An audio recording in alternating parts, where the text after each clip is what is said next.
So this episode starts off very dramatically with lava spewing out of a volcano, lots of, Ash, deadly gases, smoke, gases. And then you see a herd of sauropods walking through this very terrible environment. Yes. And you think, what are they doing here? And it turns out that they're actually going there because of the geothermal incubation. The heat of the volcano is a great place to put their eggs. Yes, and you see this with modern day animals. There's actually certain species of iguana. I was going to say iguanodon then. Iguana that crawl down into the crater of volcanoes, and they lay their eggs in the ash because of the heat that the volcano provides to keep their eggs warm. And what I like about this episode as well, at the very end, I love the little scientific evidence bits where they show where they've got explain how the science backs up what's been seen in that episode. And I like this because they say that they see that they've been coming back because there's layers of ash and lava that have come down, settled. Then you see eggs, then you see another layer of lava, and you just see generations and generations and generations of different eggs being laid. So it shows that they were coming back here. It wasn't just a one-off. They were coming back here, several times. This was definitely a habitual thing that was either seasonal. Every time they bred, the babies would then leave and they would then come back to lay their eggs, and it would repeat in that process. I thought it was a good idea. I liked it. Yeah, it was good. And also the fact that they've got such long necks is great, because all those gases that were condensed down on the floor that would make other animals die or pass out. Because it was quite a toxic cocktail mix. I think it was carbon dioxide and sulfur dioxide, which would really, it just completely kill most dinosaurs. But like I say, the sauropods have them long necks to keep above the gases and get that fresh air at the top. Mm-hmm. And it's a good idea, really, because you think predators are going to stay away from your eggs then, you know what I mean? So it's almost like a moat around a castle. Yes. But instead it's a gas that's surrounding the where all your eggs are. And I thought what was interesting, the eggs were the size of a melon. Yeah. Well, they're big animals. That is a big egg. Yes. But no, I thought it was really good. I love how chunky as well the sauropods look. Their necks were very, very thick. They weren't these little spindly necks. They were very thick, and they also had what you see on iguanas, those scales that pointed on the back of the neck, going all the way down the neck and on the back as well. I love the design of those sauropods. What were they called? Ichthyosaurs? Ichthyosaurs they were called, yes. Ichthyosaurs. Beautiful, beautiful dinosaur. Certainly were. So on to the next scene, which is a family of velociraptors. Velociraptors. Probably one of a lot of people's favourite dinosaurs, and they made a reappearance. And they are in the canyons, the desert canyons. Yes. There's caves and caverns. I thought it was a really cool area and environment for them to be lurking about. There's something very creepy and sneaky about velociraptors, and I thought that they suited creeping around the canyons and and setting up the ambush later on in the episode. Yes, we see 3 different herbivores. There's 2 sauropods. Yes. I think it was one of the Mongolian Titanosaur. Yes, and another smaller one, which I thought was interesting. There was 2 different groups of sauropods travelling together. And also, what were they called? Prenocephaly, if we're saying that correct. And they're like the smaller dinosaurs, the theropod ones. But I thought it was cool that they're all travelling together. Probably the smaller ones, the Prehistoric, are going along with these guys because they're so huge. It provides some protection. You kind of see it like with sharks, don't you? In whales, you see these fish staying close to the big whale to keep safe. Keep itself. Predators will be put off from coming and attacking. But this is where we see an ambush scene take place. Well, soon the Tarbosaurus turn up. Yes. They make their entrance onto the scene. I thought it was a really cool scene. The sauropods and the herbivores are going down the canyon. It almost reminded me of the scene with the Carnotaurus and the herd in Dinosaur, where Aladar, where they meet them in the canyon and they're stuck and they have to make a bit of a standoff. Yes. Reminded me of that scene. It was very good. But the Tarbosaurus scare them and it goes into a bit of a panic. And we see one trip and fall, stumble over each other, and that one, I'm assuming, it got trampled over by the others because it was at the front of the herd and it slipped and fell. Very possible, and yeah. the others seem to just keep walking over that one. Yes.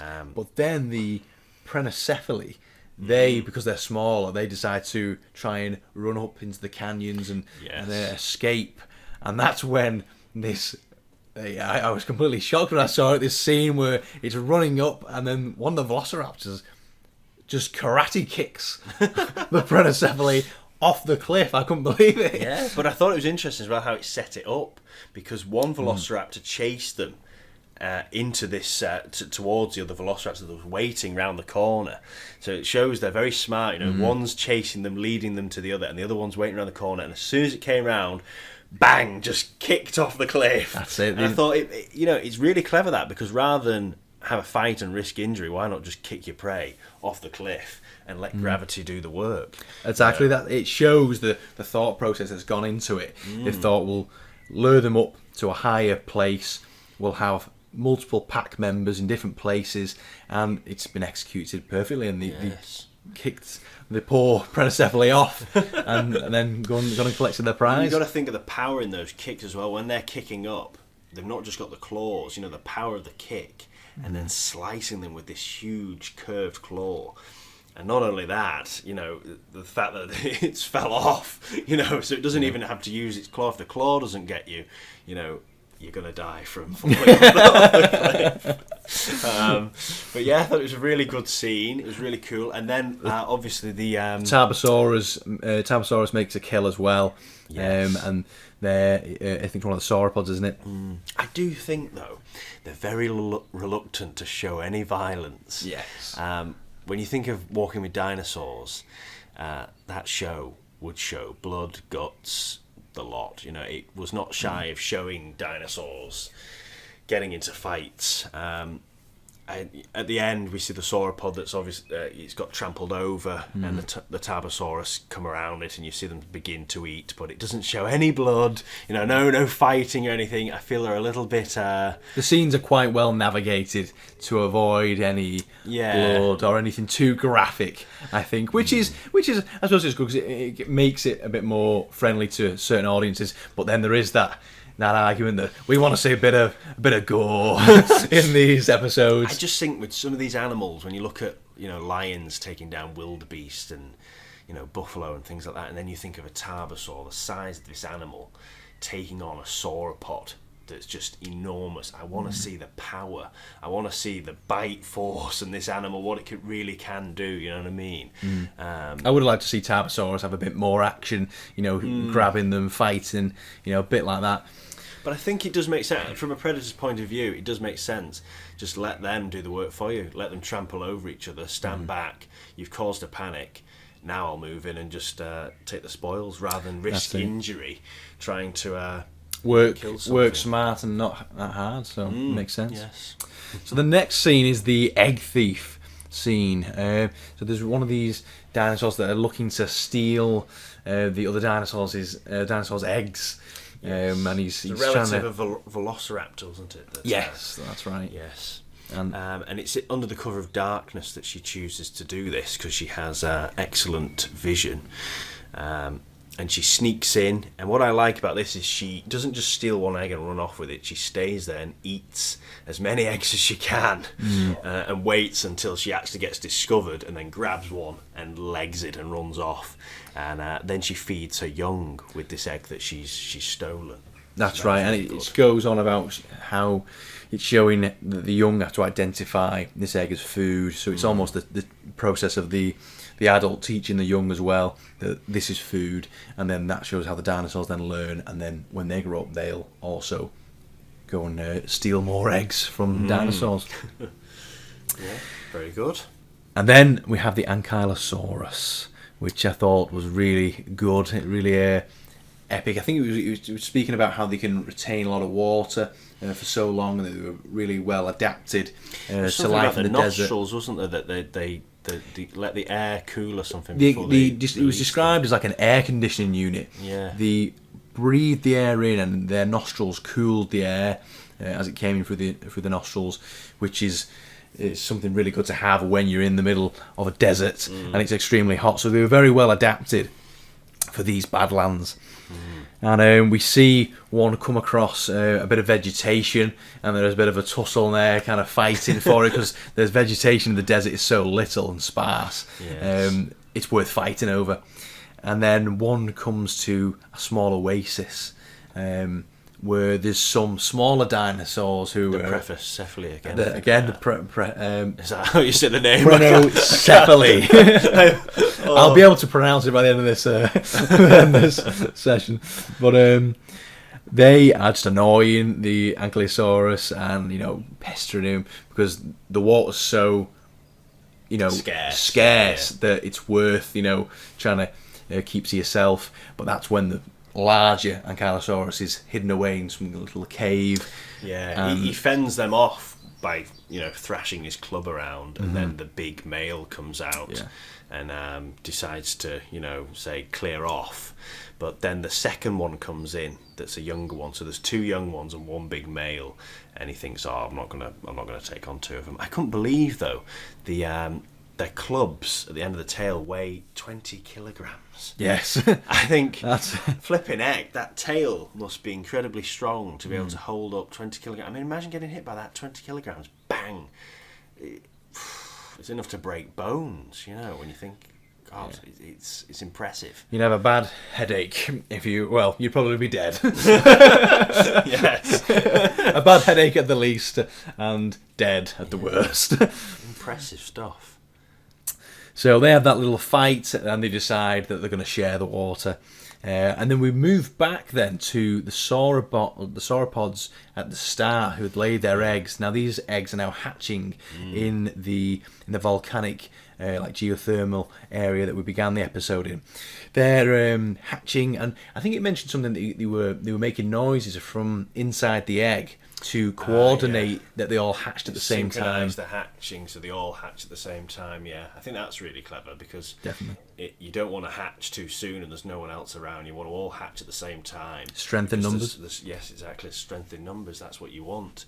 But yeah, they all hatch and then they feed off their mother's dung. Nice little present left for them there. I couldn't believe what I was hearing when David told us that. I thought, oh my god! But it does make sense in a way, all the nutrients that the adult sauropods have had has been left in their dung, and there's nothing else around. So I suppose the baby dinosaurs have no choice but to eat the dung.